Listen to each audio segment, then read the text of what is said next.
Usa sa mga responsibilidad sa mga ginikanan ang pag-amuma sa ilang mga bata nga mamahimong good citizen sa nasod, hilabi na sa ilang pagdako. Sama sa pagsalmot kanila sa bisan unsang paugnat sa kusog aron malikay sila sa mga bisyo, krimen, drogas ug uban pa mga binuhatan nga makadaot kanila. Ang amahan og motorcycle enthusiast nga si Keken Kabahog, iyang gipasalmot ang iyang anak sa sports sama sa push bike aron nga maanad ang iyang anak sa pagsalmot sa mga sports activities, inay nga kanunay kining mag-atubang sa mga gadgets. Sa panahon karon, uso sa mga bata ang paggamit sa mga gadgets apan way outdoor activities, hinungdan nga iyang gipahingusgan ang pag-organisar og push bike activity alang sa mga bata. Karong buntaga, makatuon kita sa pag-awhag sa mga bata nga mosalmot sa mga sports activities pinagi sa itong paghihinabi kang Keken Kabahog. Karong buntaga kapuso, ma-inspire kita ni usa ka amahan nga nag-organize og usa ka push bike event para sa mga bata ug sayra nato sa may hinungdan niini makauban ta Keken Kabahog. Mayong buntag ug maupay na aga Sir Keken. Kumusta? Welcome sa GMA Regional TV Live. Good morning sa mga viewers and good morning GMA. Thank you sir for joining us. We learned nga nag-organize ka og push bike event para sa mga kids. Ganong nahunahunaan man nimo? Actually, nag-start ko tungod sa akong anak na I'm into racing industry like circuit racing. Every time mo tan-aw siya na mo sa race na-feel na ko ganahan siya sa mo race. So, mo itong nag-think ko nga nipalit ko niya balance bike for basig puhon makakaton siyang bike.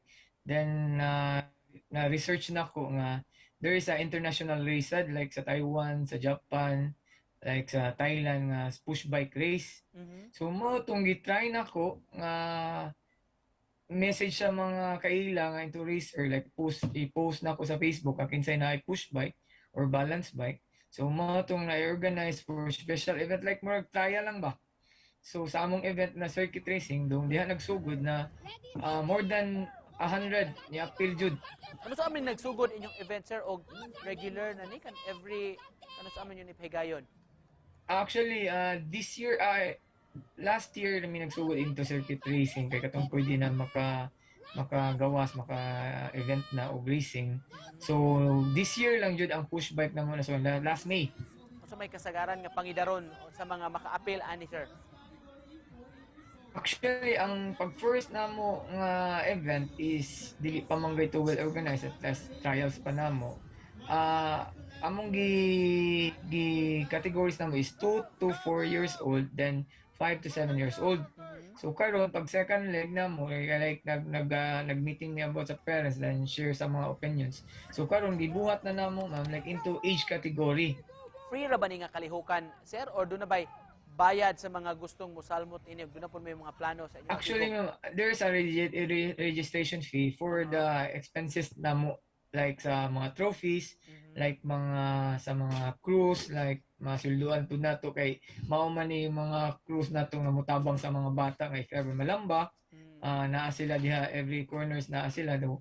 Maura pero it's a gamay ra jud kayo ni. It's a community race like mura lang kana tinabangay lang ni. Na dili jud ingon nga nadako siya ang entry fee like for mga expenses lang to sa mga gastuon ang among gipangayo ra jud nila.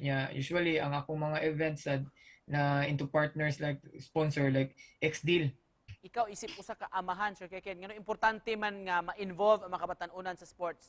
Gusto na ko akong bata like into like ma-develop siya sa gawas, like exercise, then di lang kay puro gadgets, like I'm a racer also, so na-feel na ko sa akong anak, like di lang sa akong anak, sa ubang bata na gusto gani kay ng hyper, ay even yung ikaw ba ka sa ubang bata nga hyper kay ba?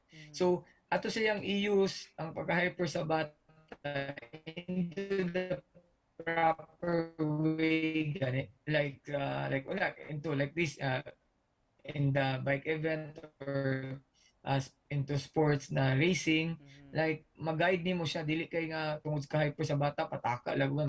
In time to time maka-adjust ang bata so maka-learn siya daghan ma-learn jud ang bata into racing or into like push bike race kay